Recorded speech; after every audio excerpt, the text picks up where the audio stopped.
I first started gaming on PC around 2010, and I was mainly playing Minecraft. My days were spent chilling with my peeps over Skype, getting griefed on random faction servers, and getting my ass handed to me in PvP. However, absolute radical change came to my life when something released at the tail end of 2011, a game in which you could be whatever you wanted to be. If that whatever you wanted to be was a reincarnated dragon soul eater sentenced to death for being an illegal immigrant. Skyrim belongs to the Nords. And as that summary might tell you, untold levels of realism and social commentary awaited me.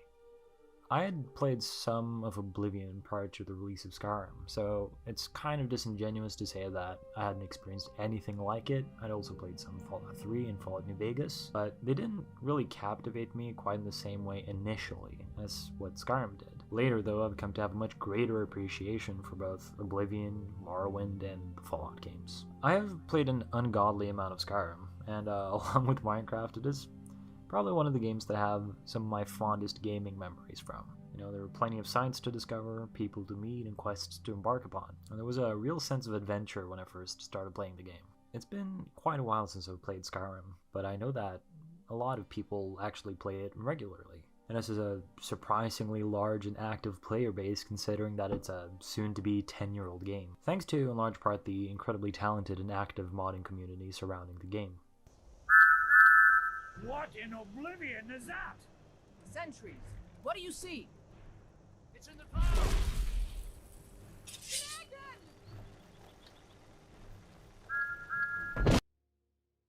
Now imagine a young macaroni huddled in front of a screen enjoying some dragon slaying, being told that he could be slaying dragons with other people. Again, kind of inaccurate, but nonetheless, The Elder Scrolls Online was announced. I could experience previously unexplored parts of Tamriel, go on quests, and do it all with my friends. It became a ritual of mine to constantly update myself on the newest Elder Scrolls Online development news. And for that end, I would follow the Elder Scrolls Online Weekly, a show by the Shoddycast. I followed their series from its inception till its inevitable end, when the game finally released. And I don't think I've ever really experienced such hype for a game as I did prior to the Elder Scrolls Online releasing. I had always fantasized about an online Skyrim and what that would look like. Would I be able to have companions? How would I share loot with my friends? And what would character progression really look like in such a game? As time passed and the release date loomed ever closer, I was starting to get kind of worried. My expectations were set unbelievably high, and I'd really been hyping myself up, and I was really ready for this. So, could it possibly live up to my expectations? Sure enough, the game released, I played it, and I'm not going to be too harsh on it. It was fine. I tried it, and quite quickly reached the conclusion that I had overhyped myself. I won't go into too much detail, as I'm not really qualified to comment on The Elder Scrolls Online as a wholehearted experience. I haven't really played enough of it. But the game wasn't for me. I wasn't captivated in quite the same way. Or perhaps more accurately, I had been expecting something entirely different. I think I was looking for a single-player Skyrim, but with my friends. I can't quite speak to the current state of the game, and by some accounts it's actually pretty good. However, it was not what I had expected or perhaps really wanted. I got carried away by the concept of an online Skyrim, and the idea I had in my head was probably more akin to a co-op experience rather than a full-blown MMO. I only really realized this, though, as the game had released, and it was not so much a fault of the game itself, but of my own expectations. This made me think about game concepts and how many people fantasize about their ideal game. I find myself guilty of having imposed these fantastical standards upon ESO, since the concept seemed so exciting, and possibly an answer to my prayers from the literal gaming gods themselves. However, the stars did not align, and I was more so left with disappointment. I'm sure that plenty of people had thought about Skyrim as an online or multiplayer experience prior to the release of ESO, and that it's probably why the hype train became as immense as it was. That conceptual hype train was powerful, and there already existed a desire for such an experience. Expanding upon the Elder Scrolls lore and that entire universe whilst enjoying it with your friends sounds like an amazing idea.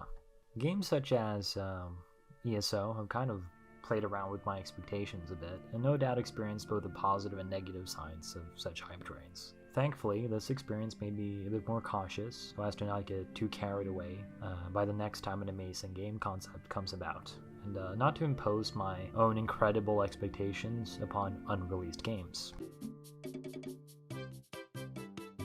No, I'm just being. I didn't actually get as hyped for No Man's Sky as I got hyped for ESO. My experience of that, doo-doo, absolute burning crap of a hype train is from the outside looking in. Upon its release, Sean Murray, the director of Hello Games, the game developer responsible for No Man's Sky, was largely cast as an industry villain. He was promising game mechanics left and right, systems that he could not implement in time for game release. The concept itself of exploring all of the observable universe with your friends sound like an amazing idea. Procedural generation, planets, ecosystems, and entire cultures. Good idea. I like it. But as a bit of a fledgling programmer, I would imagine that it's got to be kind of difficult to make all of that into reality. However, I am very thankful that Hello Games returned from their literal dumpster fire of a release and sought to improve upon their game and realize their vision. It has really been an amazing turnaround, where it's now an infinitely better product. It is constantly updated, and their vision has in many ways been realized. There is now a game in which you can explore space with procedurally generated planets and ecosystems and wacky aliens that you can talk and trade with. I'm thankful that someone had a proper crack at the concept and that they've been able to turn it into reality. Hopefully this is someone's ideal game come to life. I'm still kind of stuck on that co-op Skyrim game though. Not actually Skyrim, but a game that is somewhat similar to it, but being designed around co-op. I'm aware that a co-op Skyrim mod or Skyrim Online mod exists. There are probably some fundamental problems with my notion of a co-op Elder Scrolls, as much of its appeal comes as a result of its intrinsically single-player focused gameplay and systems. Perhaps I should view Fallout 76 as the spitting image of this concept. Skyrim with guns online. I guess some people thought that when they heard the announcement of Fallout 76. I had, in fact, imagined something quite similar to it in concept. When it was announced, it very much seemed like something that I would be interested in, being a fan of multiple Bethesda Game Studio titles. However, I don't know, I was kind of skeptical of the hype train, and Jesus.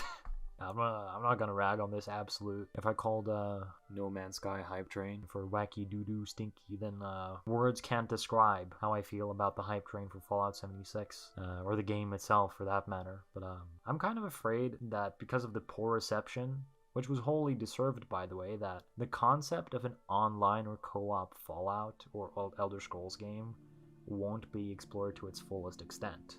Maybe Fallout 76 could have been enjoyable, or perhaps the concept is flawed. I'm not quite sure. I think that its shortcomings are in large part technical though. But yeah, will we ever really know if a co-op Fallout game could have been good?